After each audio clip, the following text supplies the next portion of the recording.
question. Why do I always need to tell you everything in detail? Like, you know, everything I need to write everything out like an essay before, you know, we can understand something. Can't you just understand, like, we've been, you know, together, the kids are already 10 years old. I still need to repeat these things. You've been 10 years with me. You should know better, Mark. You know, there's several points you made here.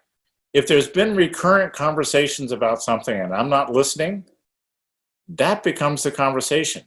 If you come at me with a complaint, it's really hard for me to hear it. I really felt it was like, I'm going away now. Because like, I don't want to be complained to. If you have a request, if you have something or a conversation you'd like to have, I'm very open to that.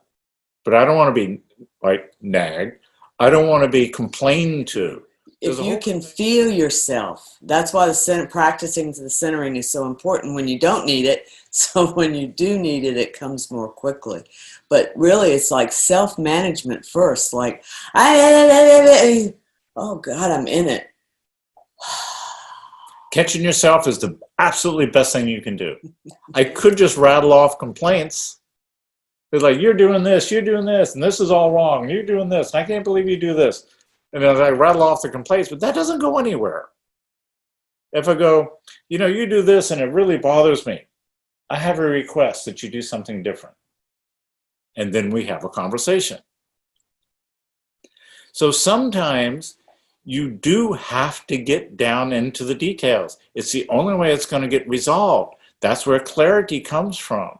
A willingness to sit down and hash it out so both people can live in some level of satisfaction about what you come to. Let's say both of you are in your stuff and you just leave and walk away, but then that's where the agreements come in, that you agree no matter what, we come back. And then for aspect of this, and I mean, Mark and I, 42 years, and we have gone like, okay, this isn't working, and we just walk away. When we come back, we look at how could I have been different in this conversation and talk about it. Because that's where you start building that muscle of being able to be in a grounded, centered place in a conversation. So as Mark said, you might go away for that night and be angry, but you come back and you go, okay, yeah, I really was in my stuff, and I apologize for how I spoke, but I really want this conversation to come to some kind of conclusion. You're a parent, you should know, right? You're an adult. I don't need to keep telling you what to do and what not to do. Brains, you can think. If you're always playing on the phone, of course the kids is going to play on the phone. I don't want to keep telling you what to do. Yeah, so if you want to come to me and have a decent conversation about this, I'm here. But I'm not willing to be talked to this way. Now, notice what I'm doing is I'm not saying she's wrong or bad. I'm saying I don't want to be talked to this way. It's not. There's if you didn't talk to me this way, I could, then that doesn't I'm work. not pushing back. I'm holding my boundaries, my own dignity. And then I'm holding my dignity and not blaming her. I'm holding her dignity. And she keeps being like that.